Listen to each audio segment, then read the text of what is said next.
the Cats for their senior season. I think this team is being a little bit overhyped right now. I think they have a little bit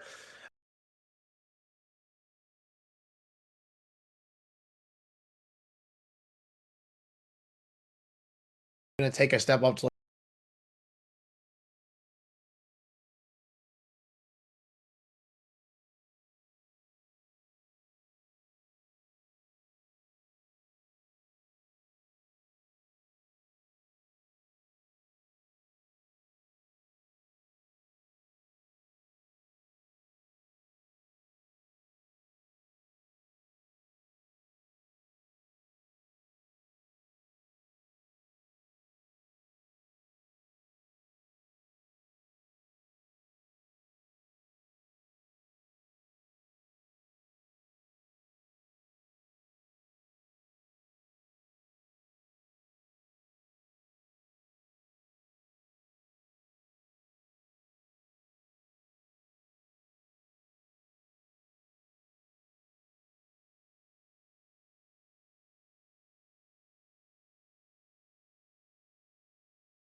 What's going on, everybody? Welcome to the first official episode of the Big Game and Box Score podcast.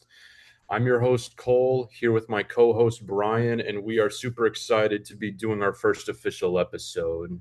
What's going I on, think they're being a everyone? little Yes, bit sir. We overhyped are in the excited media to right bring you now. guys the first official episode of the Big Game and Box Score podcast. Today we'll be going over our preseason top 25 rankings. That is correct. With the college football season right around the corner, we figured we'd. That is correct. With the college football season approaching right around the corner, we figured we'd start out with giving you guys who we think are the 25 best teams in college football. Indeed. Just a friendly reminder to everyone, if you haven't already subscribed, please hit that subscribe button so you never miss out on any of our new episodes. Yep. Also, be sure to comment down below. Who do you think should be ranked preseason number one? Let us know in the comments down below. So, how we're going to do this episode is I we'll go down one by one. I'll reveal the team that I have at number 25. Brian will reveal the team that he has at number 25. We'll give explanations as to why we have these teams at that certain rank.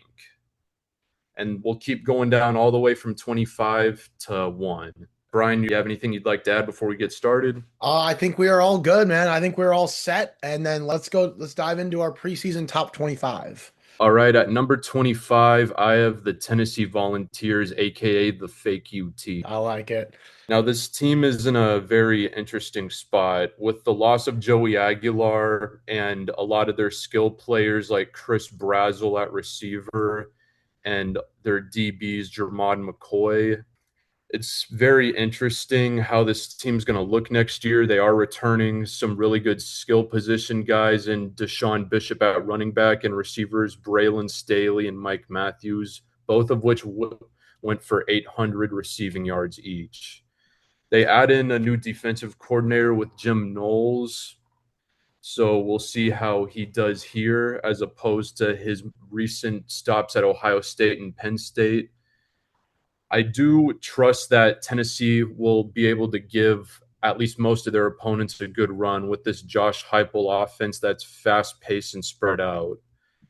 They have some notable games against Texas, against Alabama, at Texas A&M, and versus LSU. I would say this team's floor is around 7-5 with a ceiling of 9-3. Probably not. I would say they're probably not a playoff team, but I would say they're definitely a top 25 team. Alrighty, coming in at my number 25, I have Arizona. This team was towards the bottom of the rankings last year. They're about 21, 22. They kept relatively the same core. Brett Brennan has been a really solid offensive mind for them. And they return, Noah Fifita returns to the Cats for their senior season. I think this team is being a little bit overhyped right now. I think they're being a little bit overhyped in the media right now. I still think they're going to be relatively the same team as they did return a lot of starters and got some solid recruits, but I definitely don't think this team is going to take a step up to top 15 or top 20 status. I think they're in for a bit of a decline, but I still have them in the top 25 at the 25 spot. Right. At number 24, I have arguably the most disappointing team from last year in the Penn State Nittany Lions. This team went through quite the rebuild last this offseason. With James Franklin being fired halfway through the season, they bring in new head coach Matt Campbell from Iowa State, along with well over half of Iowa State's roster. This team was hollowed out and rebuilt via the transfer portal. The reason why I have them on here is mainly because they have a super easy Big Ten schedule. Now, this team, I could see this team translating well over to the Big Ten. Obviously, it's tougher in the Big Ten than in the Big 12, and a lot of this team is basically Iowa State's roster from last year. Due to the fact that really the only notable teams on their schedule are at Michigan and at Washington, I could see them going 10-2, which I think is their ceiling. But I could also see them imploding how they did last year and going 7-5. It'll be interesting to see how they do this year. Coming at my number 24 spot, I have the TCU Horned Frogs, Riff Ram Bazoo. They had a very interesting retooling phase this offseason, including Josh Hoover transferring to IU. And they had a bit of a roster turnover, but I have them still being relatively about the same team as they were last year. Looking at their lineup right now, like they really I do a lot of trust in Sonny Dykes. I think he's a really good head coach. I think he knows how to put together a winning squad.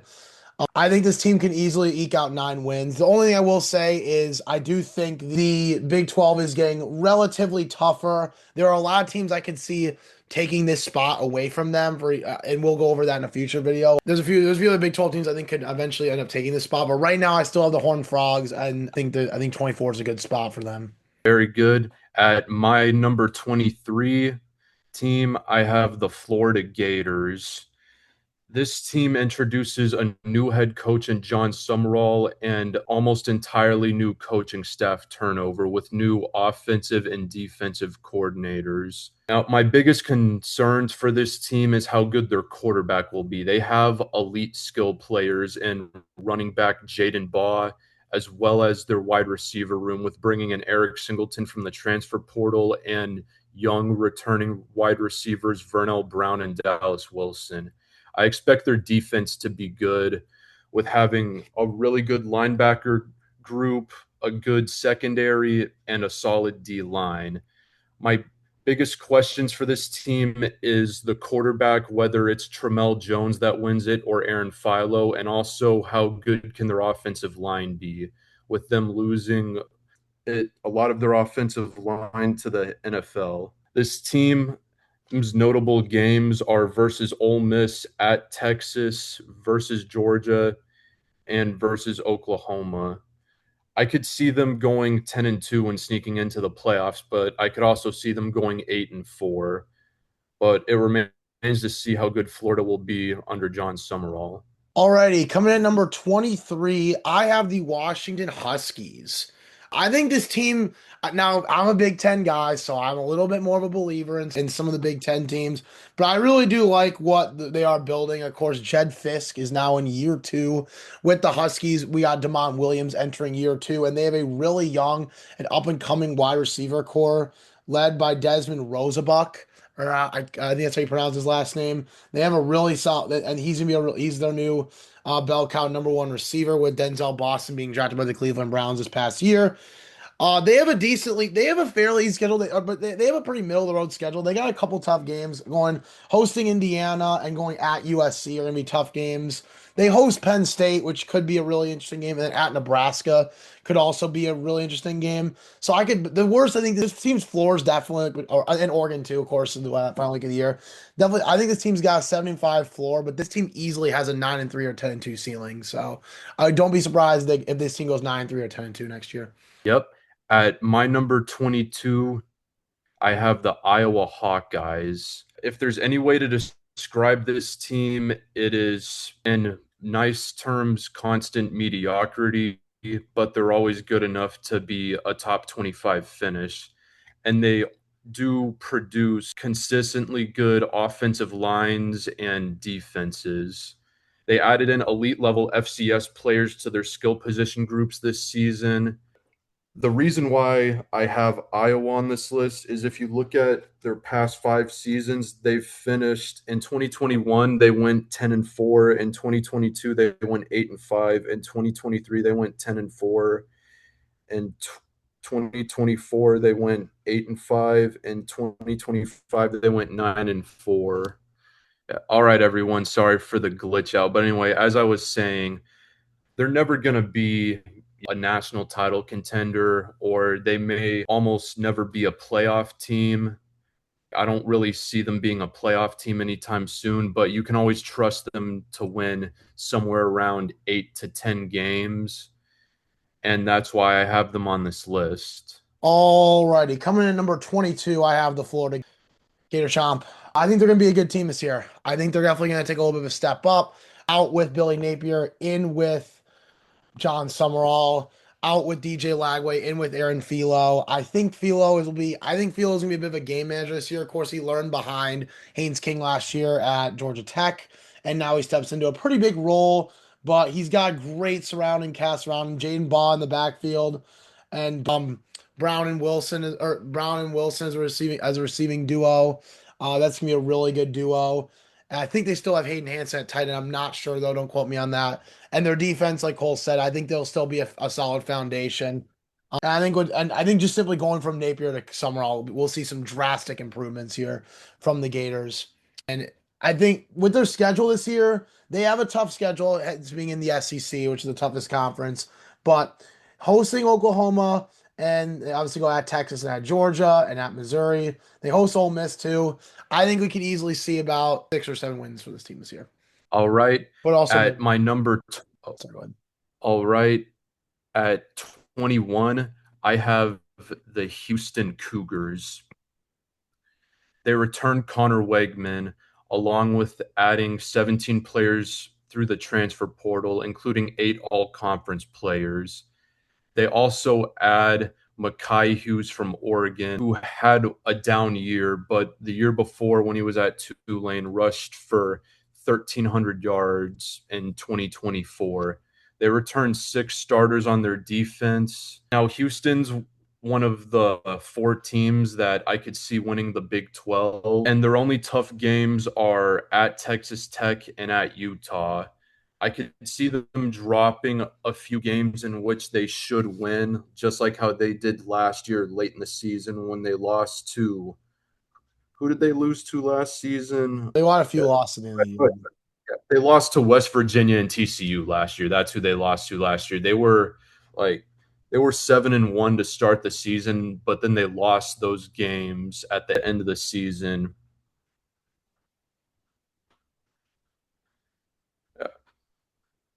All right, that's my number 21 spot, the Houston Cougars. Coming in at number 21, I also have the Houston Cougars. That's kind of crazy. We got the same number 21. I am a big fan of this team. I think, yeah, Kyle Wiegman enters senior year. I think his season. Willie Fritz enters year 2 in with the Houston Cougars. I think this team has I know they lost Koziel, I believe, on offense, but their offense, they still have Amari Thomas, who's a great who's one of the most underrated receivers in college football. Plus Wiegman, I think, is still a really solid producer. He's really turned it around. Like he struggled a little bit when he first got to A&M, but he's really started to turn it around. He's going to find his form under Willie Fritz. I think those two will help. I think the Cougs could be in for a pretty big season. All right. At my number 20 spot, I have the Utah Utes. With a new head coach in Morgan Scaley, thanks to the departure of Kyle Whittingham to your Michigan Wolverines, Brian. Blue, baby. They do, however, return a lot of their talent from last year. They return their QB in Devin Dampier and their bell cow running back in Wayshawn Parker, also adding in 6 portal wide receivers. While I do have some question marks for this team, like how good will they be on the line of scrimmage, they probably might take a step back, but they could still be really good.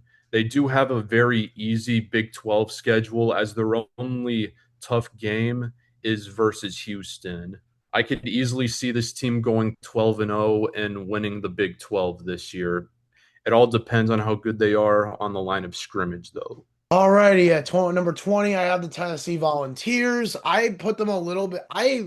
Now looking back, I probably overrated them a little bit, but I think it's still a relatively solid spot for the Vols. They did lose quarterback Joey Aguilar, but Josh Waple always got he had a little bit of a QB whisperer. Of course, with Aguilar, coming from Appalachian State, he had a pretty good pretty productive season, but now he's headed to the NFL, and they're gonna be starting fresh at the quarterback position.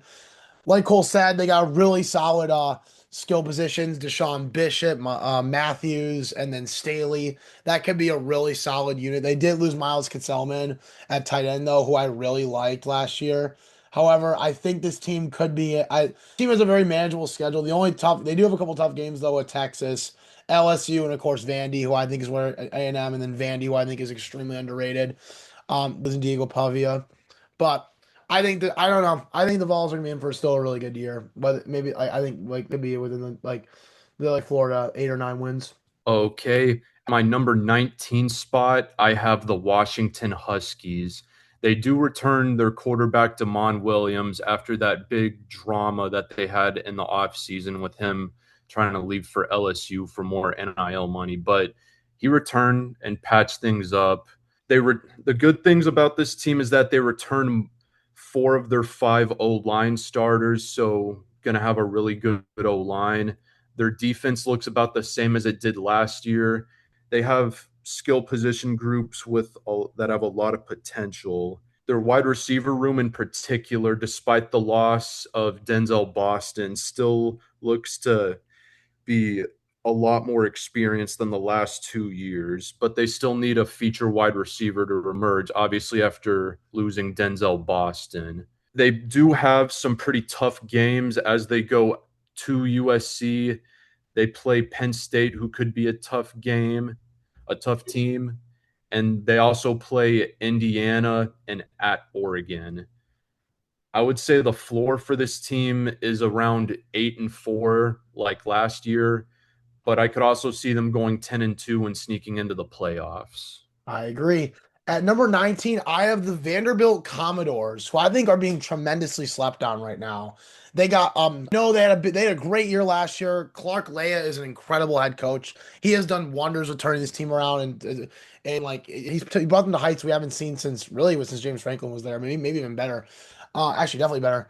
And then they have a pretty manageable schedule. At Georgia's gonna be tough, and hosting Ole Miss and Bama could be tough. And then of course the Vols and rivalry weekend. But I think this team's gonna be up for the task. They have a lot. They returned Junior Sherrill, Cedric Alexander at running back, and of course one of my favorite young quarterbacks in the league now in Curtis. I think Curtis is a really underrated. He was of course the number one recruit out of high school. We still went with Dylan Raiola, but I think with Jared Curtis, I think we're really going to see something different. I think we're going to see a really, I think we're going to see a really productive career out of him. I think it all starts with his freshman year. All right. At my number 18 spot, I have the Louisville Cardinals. They bring in Ohio State's backup quarterback from last year in Lincoln Keenholz, who seemed to at some point look like the favorite to win the starting QB role over Julian Sayin. Don't know exactly how legit that report was, but regardless, I think this is going to be a really good team in the ACC, and I could see them competing for an ACC title and potentially a playoff spot. Their offense will improve, in my opinion, from last year as they return their entire running back room, including Isaac Brown, who I was hoping would enter the portal and go to my Texas Longhorns. But anyway, they also add another running back through the portal, and what was his name? Marquise Davis. Yeah, their wide receiver room will be less experienced, but should still be good. Their defense will be solid. I really like their edge rushers, but their interior D line looks kind of sus right now. They do play a couple tough games in Ole Miss and SMU, so a very manageable schedule. They did lose a couple games last year that they shouldn't have lost, although this team was very banged up last year. I could see this team going 8-4, potentially and having a repeat of last year where they lose a couple games that they shouldn't. But I could also see them going 11-1, making the ACC title game and getting a playoff spot. Already coming in my number 18 spot, I have the Penn State Nittany Lions. I really like this team where they're at. It's basically as Iowa State from last year, but I really, as they brought in Matt Campbell, of course, brought the entire Iowa State offense and defense as far as they were as well last year, with of course Rocco Beck, Carson Hansen. And only they brought in Abu Sama, but they had brought in Sowell and receiver, and then Benjamin Brahmer at tight end, and I think Burkle as well from tight end, and pretty much the whole line. But however, I do really like Matt Campbell. He's a very good team leader, a very good team orchestrator. He can really develop a roster. And I think heading in, of course, going to the Big Ten is not easy. It's a little bit tougher than the Big 12, but I have a feeling that we're going to see some big things. Of course, I think we're going to see a big year from Rocco Becht as well. And I think we could see the Nittany Lions. I do have a tough schedule. They do have an interesting schedule as well. I think they, of course, play Michigan. Of course, it's gonna be a tough matchup. You already know we make some tough matchups in the Big Ten, but I do think they do have a couple pretty easy games too. They have start the year with the Big Ten, of course, with Wisconsin, and then Northwestern could be an easy game, but USC and Michigan back to back could be tough. Either way, I think this team is a 10-win ceiling this year. Right at number 17, I have the USC Trojans. Is this finally the year that Lincoln Riley team fields a good defense? From what I'm hearing, that could be the case. As well as introducing their a new DC and Gary Patterson, Lincoln Riley feels very good about where this defense is headed. He feels like this is going to be the by far his best defense in the Lincoln Riley era at USC. Along with the return of their quarterback, Jaden Maiava, they also return most of their running back room. Their wide receiver room will be solid, but will regress with the losses of Makai Lemon and Jacoby Lane. They do have a very tough Big Ten schedule as they play Oregon, Washington, Ohio State, and they also go on the road to Penn State and to Indiana. I could see them going 10-2 and being a team that sneaks into the playoffs, but I could also see them going 8-4. But we'll see. It depends on two things. One, Maava needs to show up in big games, and two, this Lincoln Riley defense needs to be legit. Absolutely. Coming at number 17, I have the Louisville Cardinals. I think these guys are in for a pretty big year. I think they are. The thing I will say, I think Lincoln Kienholz, I think is going to be a really underrated pickup. I like him a lot. I think I think, like Cole said, he is true that he and Julian Sayin were battling it out for the starting QB role. And we saw what Sayin did last year. I think Sayin's doing a big year this year. Like, could be really something. Like, he could really be something special. Plus, you got Isaac Brown in the backfield, and you got a solid defense all around. I think Louisville could. I think they're going to be. I think not only are they going to be a competitor, like they're going to be a ranked team. I think this team could compete for the ACC title in Miami this year. So, yeah, I think they're going to have a big year. At my number 16 spot, I have the SMU Mustangs. With the return of Kevin Jennings, he looks to have a bounce back year after having a relatively disappointing junior year last season. And if this team didn't fold in a couple of games that they should have won, they probably make the playoffs again, especially after upsetting Miami. This team now has a lot of good things going for it. They have a deep offensive line that, according to their coaches, they have 8 to 10 guys on their offensive line that they think they can win with. They also have skill position rooms at running back and receiver with huge potential. They bring in Kendrick Raphael from the transfer portal, who went to one of my rival high schools. So shout out him. Yeah. I also field a receiver group that has the potential to be the best under Lish Lee. Hope I'm saying that name right. Lashley, yep. Yeah. Notable games that they play this year are at Louisville and at Notre Dame. I could see them dropping a couple games that they shouldn't, like they did last year, but I could also see them going 11-1 and sneaking into the playoffs exactly how they did a couple years ago. Alrighty, alrighty. Number 16, I have the BYU Cougars. This team has a really solid chance at making the playoffs. I think they got a really solid team all around. Good defense, great young coach. Um, but it'll be interesting. I think LJ Martin will be in for a huge year carrying the backfield. They got Bear Bachmeyer, they got Tiger Bachmeyer. Of course, I think that's his name. Yeah. I know Bear Bachmeyer is a quarterback, and I think Tiger Bachmeyer is a receiver. I'm pretty sure his name is pretty cool. They have two animal names that are brothers. Either way, dynamic brotherly duo. Um, Ben Chase, a really good receiver too. They got a good old line. I think this team is going to be once again the runner-up for the Big 12 conference this year. Cool, cool. At my number 15 spot, I have the former dynasty in the Alabama Crimson Tide. Is Alabama falling off? We shall see. But they have a new quarterback this year, whether it's Austin Mack or Keelan Russell, that remains to be seen. From what it looks like, their line will improve from what it was last year. Their D line will have more size, and their receiver room, while it's for a large in part unproven, they do have some guys that can be really good, like the biggest example, Ryan Williams or Ryan Coleman Williams now, who is looking to have a bounce back season after leading the nation in drops last year.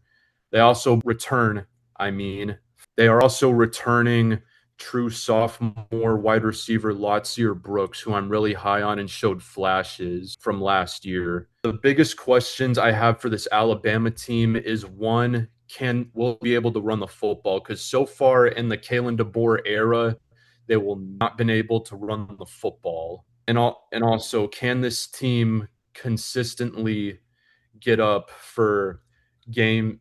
Yeah, Wide open backfield, and then of course receiver losing Jeremy Bernard to the Steelers in the draft, and then Isaiah Horton to A&M.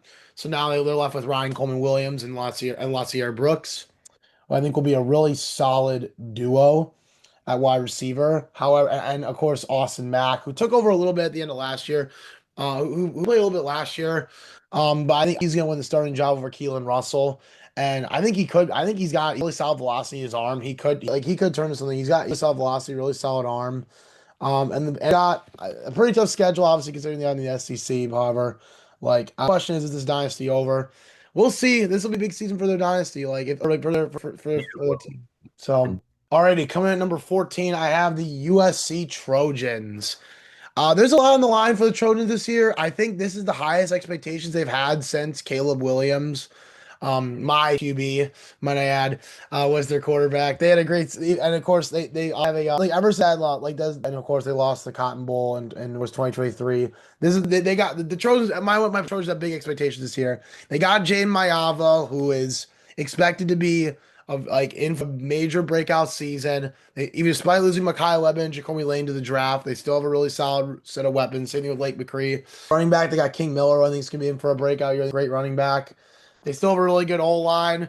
The big question is, can Lincoln Riley? The big question is, how will Lincoln Riley be able to develop this defense as they did lose a couple pieces? This defense is a lot of holes, and I just don't know if they're really to be able to develop it in any way, shape, and form this year. all right. At my number 13 spot, I have the BYU Cougars. They return their second year quarterback in Bear Bachmeyer and their running back in LJ Martin, one of the best backfields in the nation. They will have a solid offensive line, most likely, and their defense is expected to be good again. Their biggest question is which pass catcher on their team will step up and be a reliable target for Bachmeyer. They have a couple tough games in Notre Dame and BYU. I don't see this team winning less than 10 games this year. I could honestly see them going undefeated and potentially winning the Big 12 this year. Alrighty, coming at number three. Coming in at number 13, I have my Michigan Wolverines. I think we're going to be in for a major year this year. We're going to be in for a major bounce back this year. We've got four very tough games on our schedule, including Oklahoma, Oregon, Indiana, and Penn State and Ohio State. Five tough games. So I mean, if we 7-5 would be a huge disappointment, but I think we can be at least double digit wins of 10 wins this year. We've got a lot of big guys. We got a lot of big players to look forward to, including the likes of Savion Hyder, who was the number one running back recruit, to pair with Jordan Marshall. It's gonna be an excellent running back duo. We got Marsh, of course, who's best receiver. He's our most talented receiver in the last 5-10 years. Bryce Underwood and year number two. And of course, year number one with Kyle Whittingham calling plays as Kyle Whittingham was hired as our offensive is our becomes our head coach. I think he's good. I think he's an excellent head coach. He's been around for a long time. He helped the Utes to Big 12. I think he's and who's to say he can't win a Big Ten title? Go Blue! Nice. At number 12, I have Texas's little brother, the Texas A&M Aggies. Huge question. Will they return back to being Texas 8-4 again? We'll just have to see how this season rolls out. But in terms of this team's comparisons to last year's A&M team, their offense will be the same, maybe even a little better. Their offensive line will take a little bit of a hit at least because they have new guys and they need to learn how to gel well and learn how to play together well. Their receiver room, in Mike Elko's opinion at least, is the best that he's had so far at A&M. Their running back room has it remains to be seen what it's capable of as they lose guys like Le'Veon Moss, Amari Daniels, and EJ Smith and return Reuben Owens. There's a chance that true freshman KJ Edwards could be their starting running back by the year's end if Owens doesn't start living up to this 5-star hype that he had out of high school.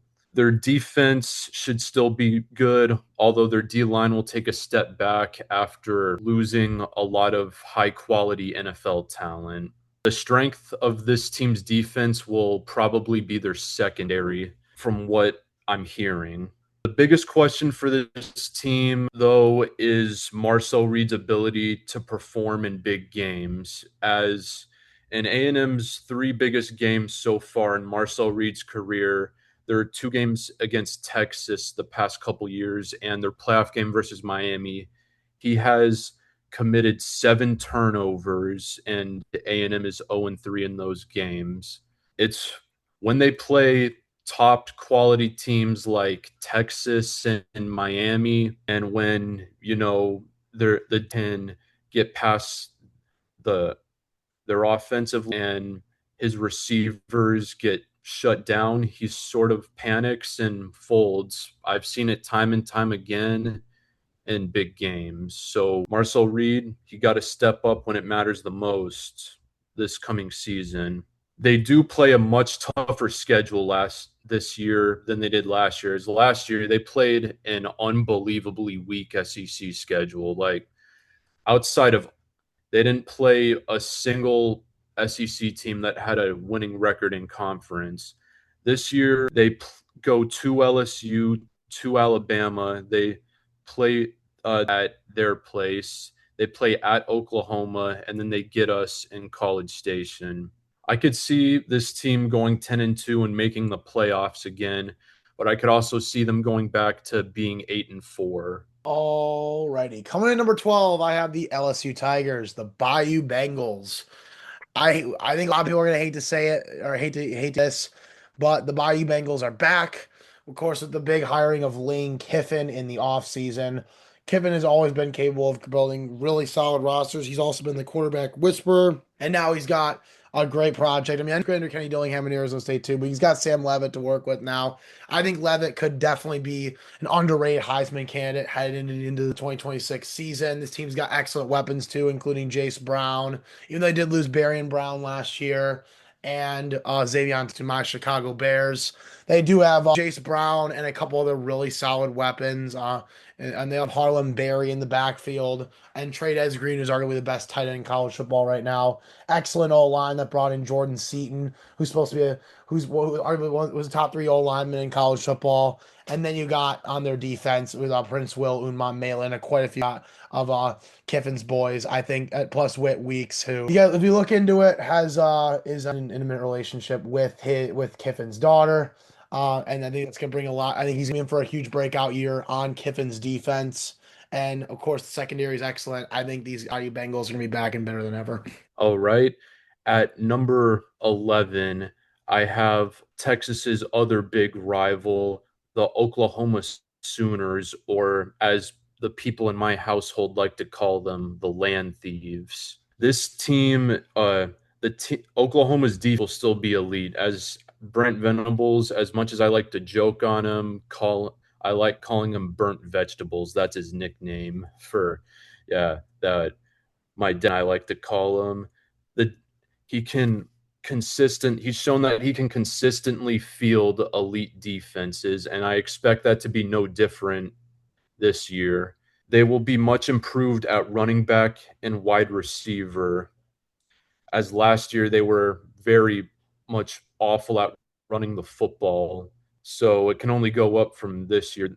Uh, this year receiver room is expected to most 1,000-yard receiver Isaiah Satania, and bring in guys from the portal such as Parker Livingston, the Snake, and Florida's starting tight end from last year, Hayden Hansen. The biggest question for this team is, can John Mateer return to what he was before his thumb injury last year and play like that consistently for an entire season?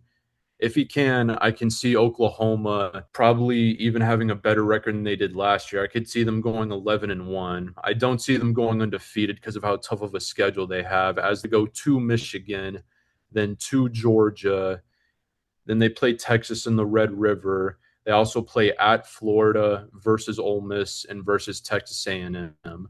But they definitely have the roster to go 10-2, 11-1, and make the playoffs. Absolutely. At number 11, I also have the Oklahoma Sooners. I think this team is very talented from top to bottom. They got a great defense, led by David Stone, who's one of the D linemen, if not the best D lineman in college football right now, even though they lost our partner in crime, Mason Thomas, to the draft to the Kansas City Chiefs. They have a great too. I really like Cole was saying, John Mateer had an excellent start to the year for his thumb injury. If he can at least find like 80% of that pre-hurt thumb form, they could like he could really big season. They of course also have Isaiah Sategna, who had a great year, and also my boy Keontez Lewis, who I love, from SIU Saluki. I went to SIU. So I love the guy. And I hope he's in for a great year. And yeah, they got on team. They have a pretty schedule to say the very least. Going at Georgia and of course going to the big house. To play my Michigan, never going to be easy. And then of course, playing Red River rivalry is not going to be easy either.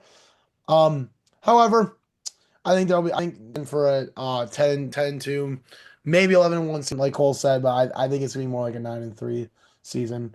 But they'll definitely be in the playoff mix. All right.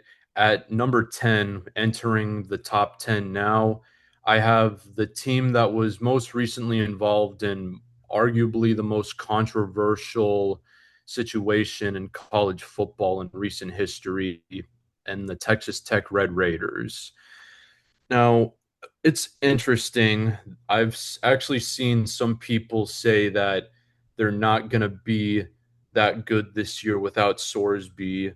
Although Will Hammond, as long as he's not, Baron Morton from last year, I think this team will still be fine off, at least in the regular season, because, the Big 12 sucks. Conversation for a different day.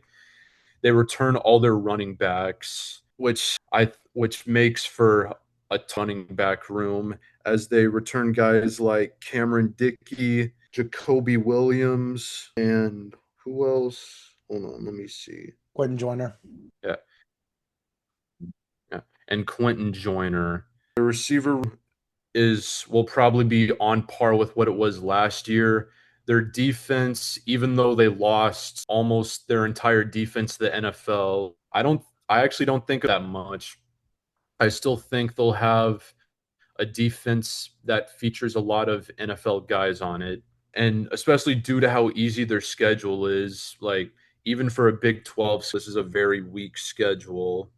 Their one their one notable game on the schedule, honestly, is versus U of H. I would be shocked if this team loses more than one game.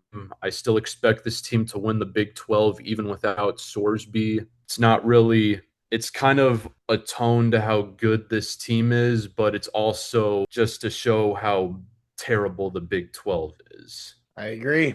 I agree. Coming number also have the Texas Tech Red Raiders. I think, like Cole said, team is the favorite to still to win the Big 12 this year. I really don't think they got too much worse as well. Even though they lost David Bailey at right and Jacob Rodriguez, they still have Ben Roberts who takes over Rodriguez's role as the new captain of the defense. They've got a really solid, of course, that really solid running back room with Dickey Williams and Joyner. And then of course you got that, and of course you got Coy. You still got Coy Eakin, leading the receiving core, and Micah, and of course Terrence Carter, who's 1A, 1B with Jamari, or 1C with Jamari Johnson. Trey'Dez Green is the best tight end in college football right now. Will Hammond, I think, is actually, I think could actually be an upgrade over Beren Morton because Beren really struggled down the line, like especially against the elite competition. I mean, elite competition, just the decent, the good competition. Like he struggled against the competition, even some of the decent Big 12 teams. Whereas I think Hammond is going to start to adjust a little more nicely, and I think the Red Raiders still remain the favorite to win the Big 12 this year and are my number 10 spot. Yep. At number 9, I have the LSU Tigers. Shout out Ed Ogeron, who is now back on the Tigers staff. Man, LSU, this team, uh, there was a lot of drama surrounding this team at the end of the season and this offseason with them getting Lane Kiffin and rebuilding their entire team through the transfer portal. Can Lane Kiffin bring LSU back to their glory days in 2019? That remains to be seen. I do expect this team to be much better than the 25 squad, specifically at the running back and receiver positions, as their running back room features guys like Harlem Berry, who I'm very high on, and Caden Durham, who they managed to on yeah to his from the transfer portal. They also add Dylan Jones and Stacy Gage. They also add in guys at receiver such as Trey Wilson, Jace Brown, Winnie Watkins, and also return Trey'Dez Green, who, in my opinion, is the best tight end in all of college football. So their skill positions will be well off. I'm also super high on Sam Levitt. My biggest question for this is how good will the team's defensive line be? Are they really going to are they off from relying on true freshmen such as Lamar Brown, Richard Anderson, and Deuce Geralds to be day one contributors on their defensive line? That remains to be seen. They do face some such as playing at Ole Miss versus Texas A&M versus Alabama versus Texas and at Tennessee. I would say for this team's floor, they definitely win more games than they did last year. I would say 9-3 is probably their floor, and then their ceiling for me is 11-1. I just don't see a team with Lane Kiffin, whom Lane was able to get Ole Miss to the playoffs. Now he's at a team that provides him with a lot more resources and a lot more NIL money to succeed. So I don't really see this failing. Could I be wrong? Maybe. You never know. But I am confident that LSU is a top 10 team in year one of Lane Kiffin. Alrighty, coming in number 8, I have the Texas A. Coming in number. Alrighty, coming in number 9, I have the Texas A&M Aggies. This is a team where really I'm not too sure floor and ceiling are. They could come in ways. I feel like their floor really could be like 8-4, but this their ceiling could definitely be like 10-2, 11-1. The big question is they have a really solid group of skill positions. Of course, Amari Daniels and Ruben Owens in the backfield, and of course Terry Bussey and Mario Craver as a really solid duo at receiver. The big question is, how will Marcel Reed step up in the big games? He has really struggled a bit in some of the big games, as we mentioned. He's against some of the elite SEC competition, including Texas and some of the other big dogs in the SEC. The SEC is not getting any easier. Going at Bama, Brian Denny, going at Oklahoma, the Sooners, and of course going at the Bayou. It's not going to be an easy schedule for these guys. They got to prove it. They got to prove it. Reed's got to prove it. He can step up in these big games. At my number 8 spot, I have the Ole Miss Rebels. Mike, my big question for the team is, can Pete Golding replicate what Lane Kiffin did with this team and win 10, 11 games and make the playoffs? I think it's very much possible.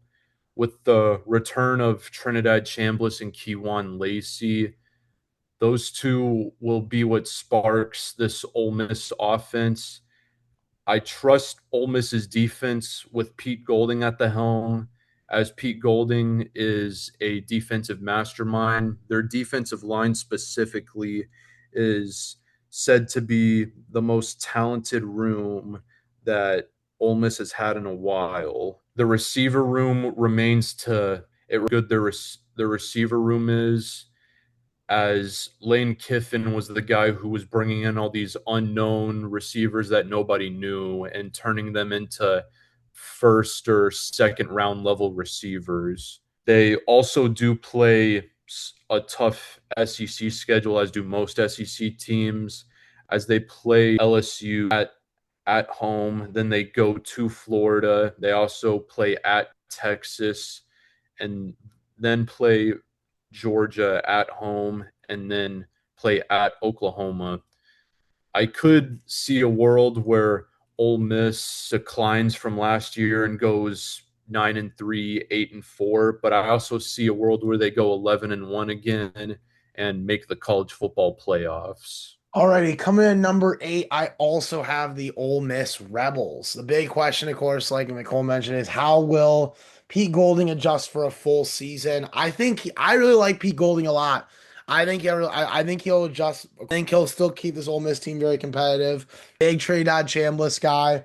Now, obviously, he of course he was propped up a lot by Lane Kiffin's coaching, but of course, I do think he is an excellent quarterback. He's not like he's an absolute he's got great mobility, but he also has a great job. I think a breakout year. Kawan Lacey's arguably the better running back in college football. You got Luke Hayes, an underrated tight end, and you've got what is a wide open receiving room, probably highlighted by Winston Watkins. So you got two guys who are cool to mention. Ciaran Padula, who is of course Sean Padula's brother from the Ole Miss basketball team, and my guy Isaiah Hartrip. I really want to see this guy make an impact this year. Go Dogs! I really hope he can up and be an impactful receiver for Trinidad this year. I really like this Ole Miss team. I really wish them the best. All right. So before I reveal who I have at number 7, this is where these next 7 teams are all teams that I think can win the Natty this year. So this is my national championship contender tier with these last 7 teams that I'm about to talk about. So kicking off the teams that fall under that category, at number 7, I'm best in the country. Their offensive line, their secondary, and their linebackers, all 3 levels of their defense have arguments for being the top position group at of Notre Dame's defense has an for being the top at their position groups in the country. As long as having wide receiver and running back rooms, that should be solid. Their running back room in particular, despite the loss of Love and Price, should still be a solid room. And then their wide receiver room has potential with the return of Jaden Greathouse, who had a down year from last year, and getting transfers like Mylan Graham and Quincy Porter, who could be really good because we remember the last time a guy who couldn't get on the field at Ohio State transferred, Jamison Williams. But the thing that holds me back from putting this team any higher than 7 is I need to see what CJ Carr can do as I don't know exactly how to say it, like the engine of this team's offense. Because last outside of the Notre Dame and my oh no, wait, not Notre Dame, the Miami and Texas A&M games, he didn't really need to throw the ball that much. All he needed to do was just hand the ball off to Jeremiah Love and Jadarian Price 50 times a game. It's not that I think he can't be that guy, the Heisman favorite that a lot of people have him. It's just I need to see a full season of him at the helm of this team's offense and not taking a back seat to the team's star running back. Helps him that Notre Dame plays a relatively favorable schedule as their three notable games are at BYU and then versus Miami and SMU. I could easily see this team going undefeated. I could also see them losing to Miami and potentially slipping up in against BYU and SM against either BYU or SMU. But we'll see. Is this the year of the Irish? That remains to be seen. Is CJ Carr a Heisman quarterback? That remains to be seen as well. I know he's a good quarterback, but is he a Heisman level quarterback? Alrighty, coming at number 7, I have the Oregon Ducks. This also begins my Big Seven natty. The Ducks, in my are a very well-rounded team. Of course, they had a great transfer portal, and they got a lot of guys returning on the O line with Isaiah World and Iapani Laulau. And of course they have a great set of weapons too. Jamari Johnson, he's a top 3 tight end in college football. Evan Stewart returns from injured reserve. They have a great, and then they have DeCorian Moore. They got somebody else in the portal too. I can't remember his name. And then of course they also got Dante. I think is going to be in for a year. At the helm, Dan Lang's a great mind.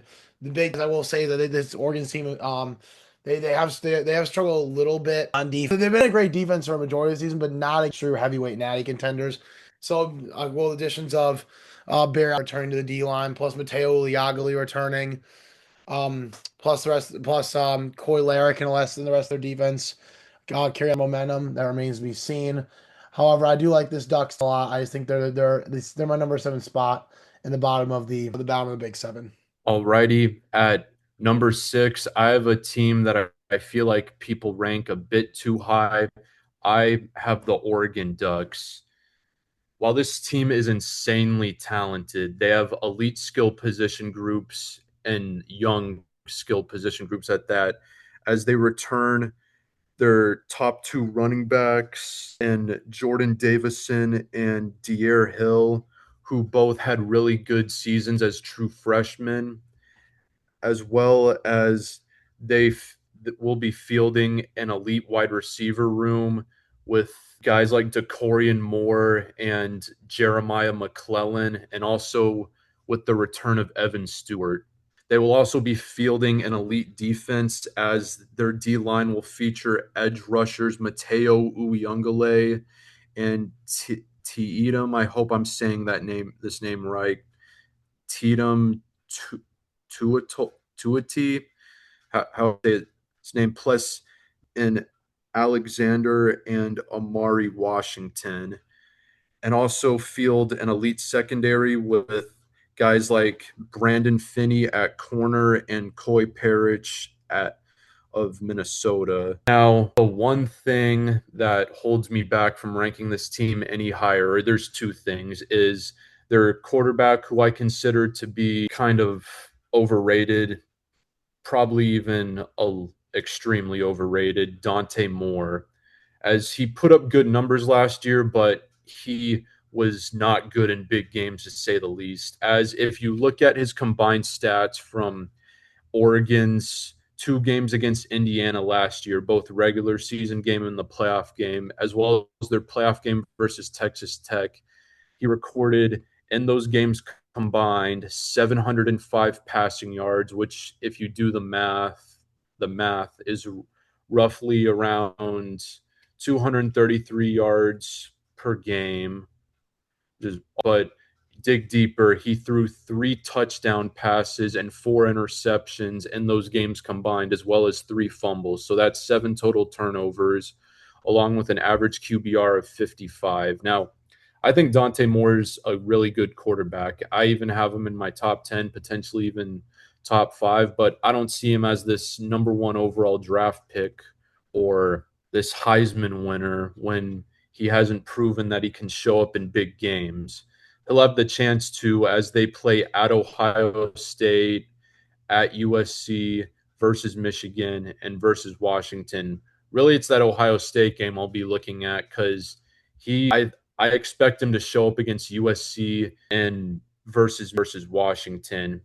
It's the top, it's the elite opponents like Ohio State. The teams that are basically penciled in for playoffs. But due to how talented this team is, I could easily see them going 12-0, and I honestly don't see them losing more than one game, maybe two. But yeah, I have the Oregon Ducks coming in at number 6. Coming in number 6, I have the Notre Dame Fighting Irish. I think this team is going to be in for a major bounce back year. I mean, even though of course, they had a good last year, just barely missed out on the playoffs. But this year, I think they will absolutely make the playoffs here. I think they have a great, well-rounded team. Carr is in for a major second-year leap. He's got a great duo receiver with Jaden Greathouse and Jordan Faison. One of the most underrated running backs in college football, and Ionis Williams. I think he's gonna be in for a major year. Notre Dame might also have the best secondary in football right now, best secondary in college football right now, and of course a really solid front seven as well, and a really solid O line. This team's very well rounded. I'm a big, big Marcus Freeman fan. I really like Marcus Freeman. I think he's one of the most underrated coaches in college football right now, and I think he takes these guys to to a into a major improvement year. And of course, their schedule, BYU are definitely their toughest games. Um, I definitely think that their ceiling is definitely going undefeated at 12-0. I think they can maybe go 10-2, but they're absolutely gonna make the playoffs this year. All right, at the number 5 spot, I've been waiting to talk about this team. I have my hook 'em. So, with it being year 2 with Arch Manning as the starting QB and year 6 under Sark, this is probably the best team, the most talented team easily that Sark's fielded. As with the return of guys like Colin Simmons on the D line, who I think is the best player on the defensive side of the ball in the nation, you also bring in guys like Rasheem Biles at linebacker. And on the offensive side, you bring in guys to help improve the offensive line.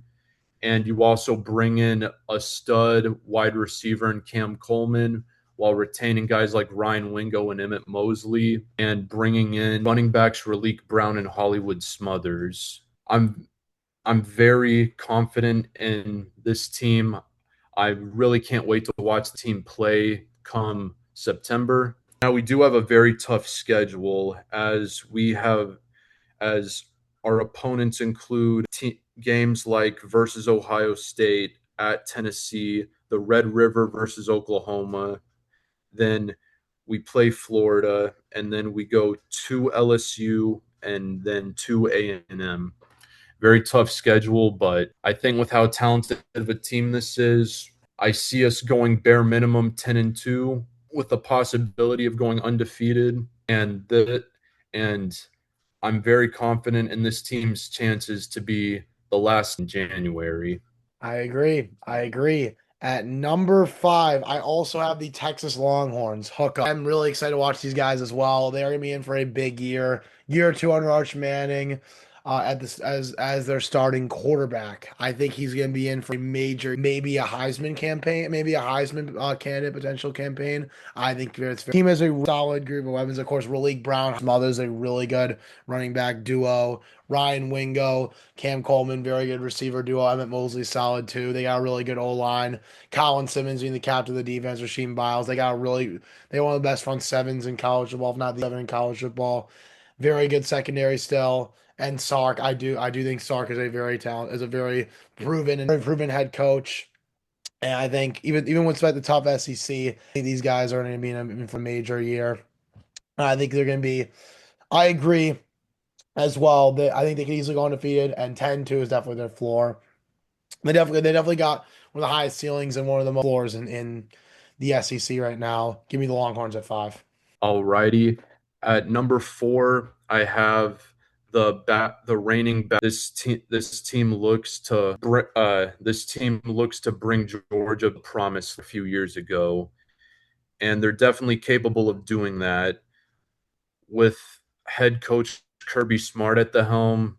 Until someone knocks off Georgia, you they're they should be anyone's pick to win the conference until someone knocks them off. Hopefully, my Texas Longhorns can, but different discussion. They This team features some position groups that I think are the top in the country. I think their tight end group is the best tight end group that Georgia's had defense. Georgia also has one of the best secondaries in the nation as they return guys like safety KJ Bolden and cornerback Ellis Robinson. As long as Kirby Smart is at the helm of this team, you can never count out Georgia. We'll see if they can win their third straight SEC championship and win Georgia's first natty since 2022. All righty, coming in at number 3, I have the. Coming in at number 4, I have the Georgia Bulldogs. Um, I think you can never count out the dogs, man. You can never count the dogs. It's a bad idea. It's like counting out the Undertaker at WrestleMania. You're just counting out Tom Brady in the Super Bowl. You just can't do it.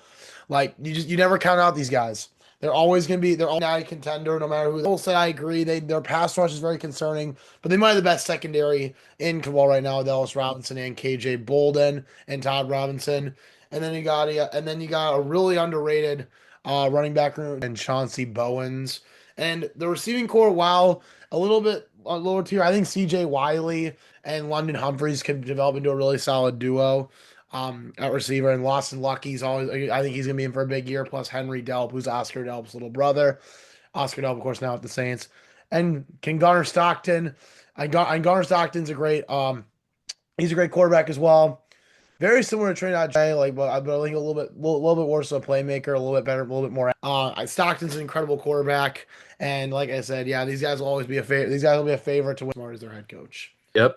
At number three, I have the Ohio State Buckeyes. With the return of quarterback Julian Sayin, Ohio State looks to win the national title in 3 years. And if you're an Ohio State fan, you have good reason to be optimistic about this year's team as they were the most accurate quarterback in Big Ten history. What was it in Big Ten history, or was it top three? I know it was at least top three. Was it the most accurate? Pretty sure it was, but regardless, you're returning a quarterback that completed 80% of his passes. You also return the best player in college football in Jeremiah Smith, who headlines a once again elite Ohio State wide receiver room. Will Ohio State ever not have an elite wide receiver room? They may not have the second wide receiver this year that is wide receiver. This wide receiver room, according to Ray, is the deepest that they've had in a while, with guys like transfers Kyle Parker, with transfers like Evan McEwen, and with the return of Brandon Ennis, and with the addition of incoming true freshman Chris Henry Jr. That this Ohio State receiver room looks to be as deadly ever. They also return 1,000-yard rusher Bo Jackson, who rushed for 1,000 yards as a true freshman despite not starting the first few games. They also return guys on their defensive line like Kenyatta Jackson, as well as returning 4 starters on their offensive line, and and and replacing guys on their secondary, as well as replacing uh, linebackers as well. Replacing a guy like Caleb Downs isn't the task, but the safeties they have now, they definitely can do some damage. And also, when you have a coach like Ryan Day, who has the highest winning percentage of any modern day college football coach, you can never count out the Buckeyes. All right, coming in at number three, I have the Miami Hurricanes. They were the runner-up of the national championship last year, and they got a lot of talent in the portal and as recruits. Of course, biggest addition was Darian Mensah, quarterback. Mensah was excellent at Tulane in his freshman year and Duke last year. He is ready to step up and join the big dog and take the and join the big power teams in college. So I think he's in for a major dynamic duel. Of course, his friend Cooper Barcade who transferred there, plus Malachi Tony, plus Mark Fletcher in the backfield. I think he's gonna be in for a big year as well. On defense, they did lose a lot of stars from last year, including Raheem Messidor, but they do have a lot. They still do have a great.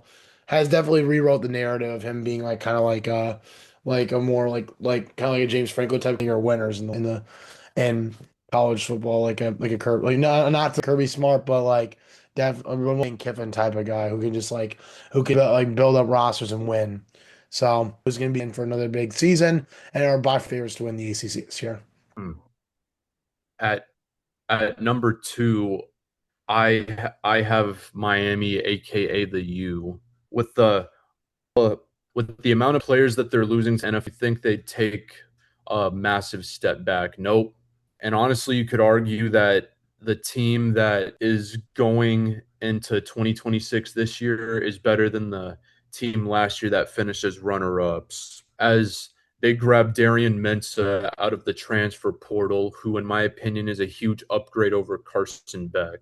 They also return their entire running back room, led by bell cow Mark Fletcher, who you could argue was the best.